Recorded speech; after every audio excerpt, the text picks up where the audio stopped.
ஒரு நிமிஷம் சாப்பிடுங்கண்ணா. என்ன ஐயோ வேற யாரும் எங்கிட்ட இல்லையோ? என்ன ஐயா என்னங்க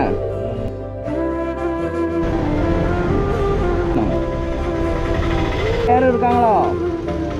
என்ன சாப்பிடுங்க. சாப்பிடுங்கண்ணா.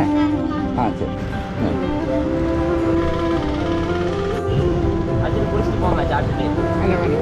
எப்படி கொண்டு போவீங்க? சாப்பிடுங்க. உங்க கூட இன்னொருத்தவங்க இருப்பாங்க, அவங்கள கொடுத்துருக்கீங்களா? காலையில் பிளேட் வச்சிருக்கீங்களோ? எலும்பு சேரதுக்கு வச்சிருக்காங்க. இங்கே தான் இருக்கீங்களா? நீங்கள் எங்கே இருப்பீங்கன்னு சொன்னீங்கன்னா இங்கே தானே இருப்பீங்க. இங்கே வந்து பார்க்க இல்லாட்டி அங்கிட்ட வந்து பார்க்குறேன்.